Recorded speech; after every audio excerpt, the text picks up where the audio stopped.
Donald Trump, aujourd'hui, je ne parle pas en diplomate, je parle en homme libre, je parle en homme des peuples que votre empire a trop longtemps traités comme des territoires sans voix. Ce que vous appelez la capture de Maduro, nous l'appelons un enlèvement politique. Ce que vous appelez la loi, nous l'appelons le terrorisme d'État. Oui, terrorisme d'État. Parce que lorsqu'une puissance utilise la force, la peur et la coercition pour humilier un président élu, ce n'est plus de la justice, c'est de la domination. Monsieur Trump, écoutez bien, quand un président africain est renversé, vous appelez cela une transition. Quand un président latino-américain est capturé, vous appelez cela une opération. Mais quand vos intérêts sont menacés, vous appelez cela la démocratie.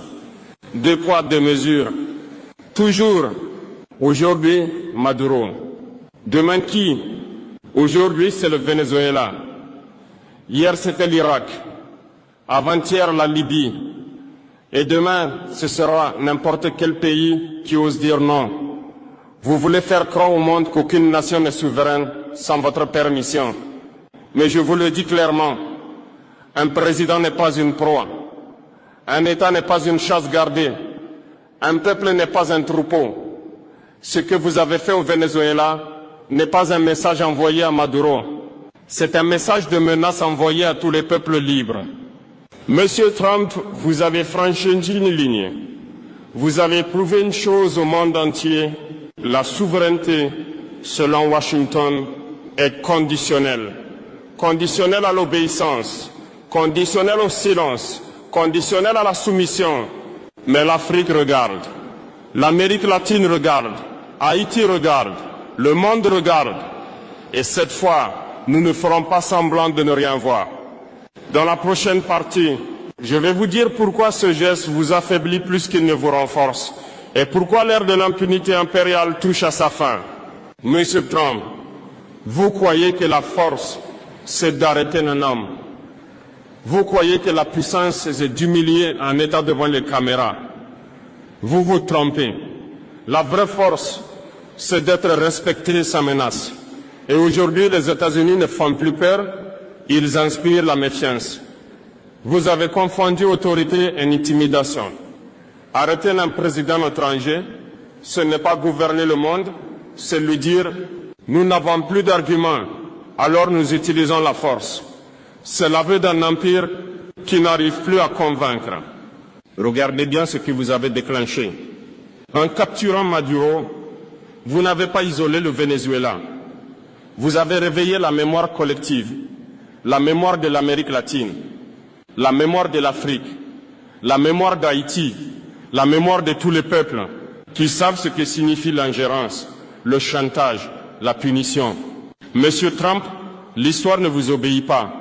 Vous pensez écrire l'histoire avec des sanctions, des drones et des menaces. Mais l'histoire, elle ne se soumet jamais longtemps. Chaque empire a cru être éternel. Chaque empire a cru être intouchable. Aucun ne l'a été. Votre message est clair et il est dangereux. Votre message dit ceci: si vous ne coopérez pas, vous serez punis. Mais ce message produit l'effet inverse. Il pousse le peuple à chercher des alternatives, à se détacher de vos systèmes, à construire sans vous. Vous avez perdu l'arme la plus puissante, la légitimité. Sans légitimité, la force devient brutalité. Sans respect, la puissance devient peur. Et la peur, Monsieur Trump, ne dure jamais. Je vous le dis sans menace, mais sans faiblesse. Ce que vous avez fait à Maduro sera étudié, analysé, retenu. Et chaque pays saura désormais que la protection américaine a un prix, la soumission totale. Je vais vous expliquer pourquoi l'Afrique ne sera plus jamais un terrain d'expérimentation et pourquoi ce monde unipolaire touche à sa fin. Monsieur Trump, pendant trop longtemps, l'Afrique a été traitée comme un terrain d'essai. Un endroit où l'on teste des coups d'État, des sanctions, des dirigeants dociles et des peuples qu'on croit sans mémoire. Cette époque est terminée. Ce que vous avez fait au Venezuela, nous le reconnaissons parce que nous l'avons vécu.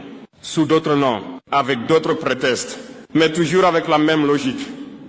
En Afrique, on a capturé des présidents autrement, par la dette, par la corruption imposée, par la peur fabriquée. Vous appelez cela coopération. Nous appelons cela domination. Vous avez pris nos matières premières et laissé nos peuples pauvres.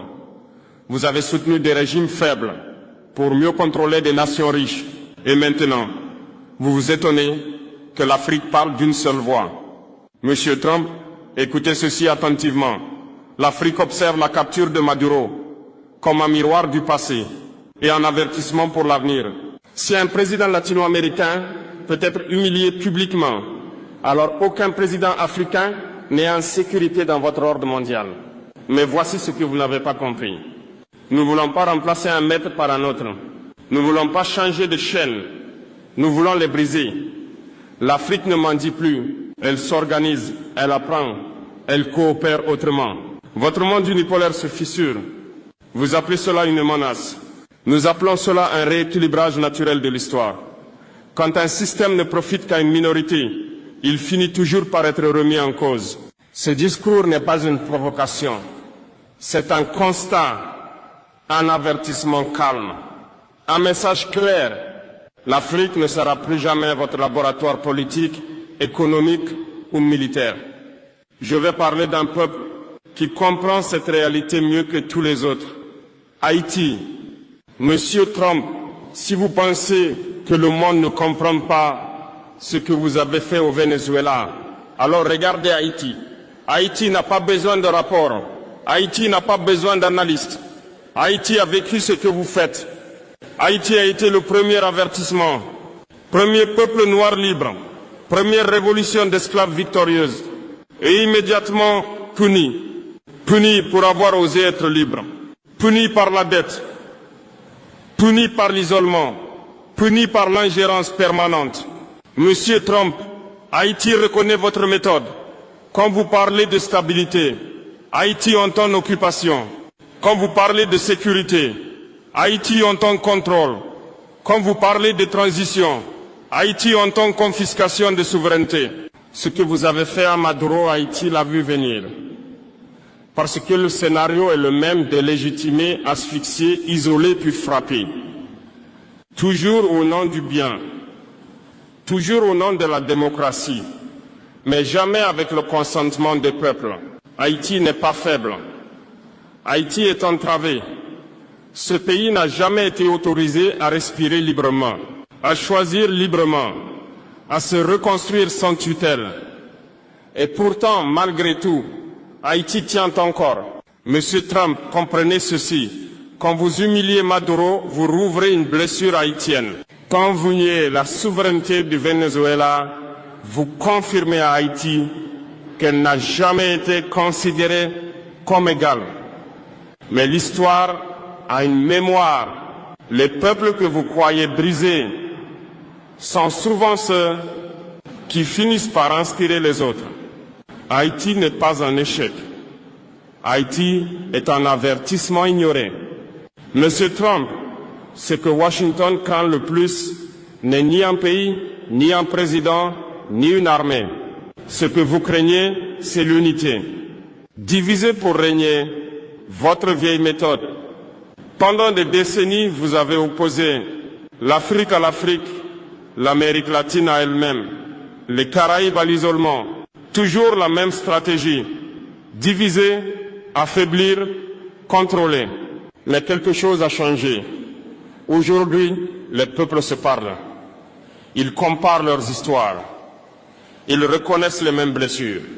Et ils comprennent qu'ils ont été traités selon un seul et même modèle. Maduro, Haïti, l'Afrique, le même combat. Ce n'est pas une question de dirigeants. Ce n'est pas une question d'idéologie. C'est une question de dignité collective. Quand vous capturez Maduro, vous ne défiez pas seulement le Venezuela. Vous provoquez l'Afrique, Haïti, l'Amérique latine et tous ceux qui refusent désormais la soumission déguisée. Je ne parle pas de guerre. Je parle d'alignement moral, d'intelligence collective, de refus coordonné, de l'humiliation. Et cela, aucune armée ne peut l'arrêter. Je dirais clairement ce que signifie résister sans se détruire et pourquoi la peur change enfin de camp. Monsieur Trump, l'époque des ordres est terminée. Le monde n'est plus unipolaire. Les peuples n'attendent plus la permission pour coopérer. Ils créent des ponts sans vous demander l'autorisation. Ils échangent sans vos sanctions. Ils construisent sans vos conditions. Monsieur Trump, vous avez appris au monde que résister signifiait se battre, se déchirer, se sacrifier. C'est faux. La résistance moderne n'est pas le chaos. Ce n'est pas la violence. Ce n'est pas la haine. La vraie résistance est intelligente. Résister, c'est refuser les règles injustes sans tomber dans les pièges. C'est produire ce que l'on consomme. C'est décider sans tutelle. C'est coopérer sans permission. Vous avez gouverné par la peur, sanctions, liste noire, menaces économiques, pression diplomatique. La peur a été votre arme principale. Mais voici ce que vous n'avez pas compris. La peur fonctionne jusqu'au jour où les peuples n'ont plus rien à perdre. Et ce jour est arrivé quand un pays comprend que l'obéissance ne le protège pas, il cesse d'obéir.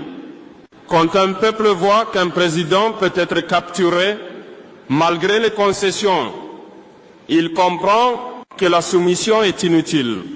Résister, c'est se renforcer.